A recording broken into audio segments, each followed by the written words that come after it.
1.2 that is the fun they had. आणि याचं warming up आणि चिटचॅट आपल्याला बघायचं आहे. हे चारही प्रश्नांची उत्तर ऍक्च्युली तुम्हालाच लिहायची आहेत. ठीक आहे, तुम्हाला काय वाटतंय त्यावरनं. पण चला इथं आपण काही उत्तरं लिहिली आहेत ती आपण आता बघूया. तर बघा मित्रांनो, पहिला प्रश्न आहे, what do you like best about your school. म्हणजे तुम्हाला तुमच्या शाळेबद्दल सर्वात चांगली कोणती गोष्ट आवडते. ठीक आहे, सर्वात छान कोणती गोष्ट तुमच्या शाळेविषयी. तर बघा इथे आन्सर आपण लिहिलंय, my schools playground is so big that's I like. म्हणजे माझ्या शाळेचं जे प्ले ग्राउंड आहे ते खूप मोठं आहे आणि ते मला सर्वात जास्त आवडते. तुम्ही तुमच्या मनानं काही आन्सर लिहू शकता जे तुम्हाला तुमच्या शाळेविषयी आवडत असेल. त्यानंतर सेकंड क्वेश्चन आहे, do you think the school is fun. तुम्हाला असं वाटतं का शाळा एक मजा आहे. तर ऑफकोर्स स्कूल इज फन. हो नक्कीच, शाळा आहे एक मजाच आहे. थर्ड क्वेश्चन आहे, which is the part you don't like. म्हणजे तुम्हाला तुमच्या शाळेविषयी असं कोणता पार्ट आहे तुम्हाला आवडत नाही. तर आय विल से, मी म्हणेल की punishment of the teacher that things I don't like about my school. म्हणजे जे टीचर जे पनिशमेंट करतात होमवर्क न केल्याबद्दल किंवा शाळेमध्ये न गेल्याबद्दल, तर त्या गोष्टी मला आवडत नाहीत. तर तुम्ही तुमच्या मताने इथं काही लिहू शकता आहे की नाही. तुम्हाला जे वाटेल, तुम्हाला तुमच्या शाळेविषयी कोणती गोष्ट आवडत नाही त्या सर्व गोष्टी तुम्ही इथं लिहू शकता.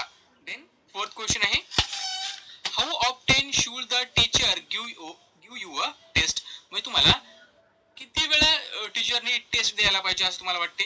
तर आय थिंक नेवर. म्हणजे मला असं वाटतं की कधीच टेस्ट द्यायला नको.